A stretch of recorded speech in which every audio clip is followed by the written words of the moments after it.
सांस लेते हैं हम, जब हम सांस लेते हैं तो हमारे फेफड़े फूल जाते हैं। अच्छा एक बात और, फेफड़े में ये जो गोल गोल दिख रहा है ना, वास्तव में फेफड़े की पूरी त्वचा में वायु कोश होता है।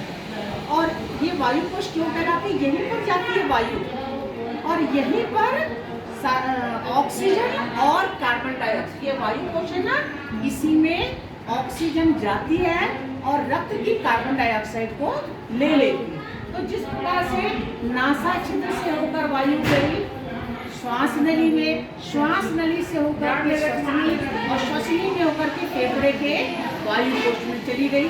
ठीक है, वायु कोश में ऑक्सीजन पहुंचा, रक्त में चला गया, और रक्त की जो कम ऑक्सीजन युक्त वायु है वो आ जाती है इन वायु कोश से श्वसनी में, श्वसनी से श्वास नली में, श्वास नली से नासा छिद्र से बाहर चली जाती है। ठीक है, तो ये क्रिया किस प्रकार की होती है? आप देखोगे फेफड़े हमेशा सिकुड़ते फैलते रहते हैं। हम एक ही फेफड़े पर फोकस करेंगे, आपको बचका हुआ है, अब ये सांस ले रहा है, देखा? सांस की गति को देखो, आ जाओ, फोकस करो यहाँ पर और पास फोकस करो, दिख रहा है ना? Yes ma'am. सांस लेना, अब सांस छोड़ना। ठीक है, सांस लेना छोड़ना, ऐसा हमारा फेफड़ा पूरे वक्त। ठीक है, पहले यहाँ देखो, ये श्वसन तंत्र वाली गुड़िया बनाया है, ऐसे ही रहती है ना लड़कियां।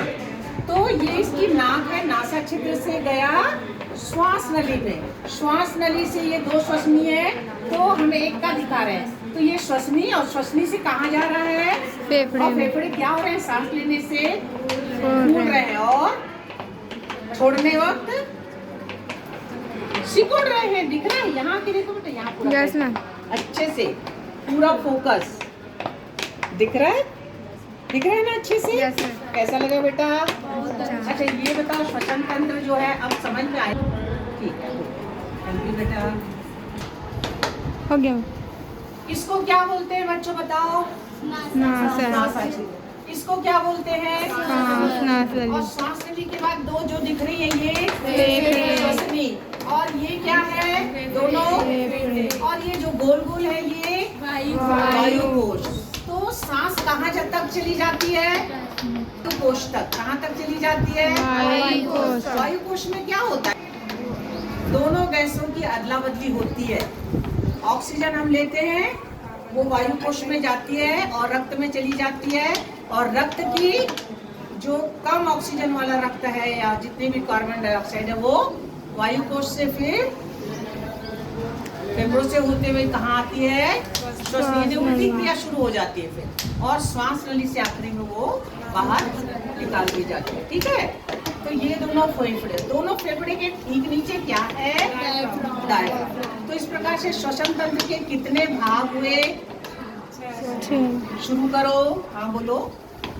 सबसे पहले दूसरा, तीसरा, चौथा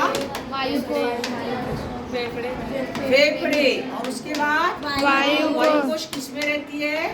फेफड़े में। की त्वचा में। किसमें रहती है? फेफड़े की त्वचा में। रहेगा। और इससे ज्यादा अगर तुम्हारे कोर्स में है तो उसको ध्यान से पढ़ो। ठीक है ना? बच्चे जो पढ़ो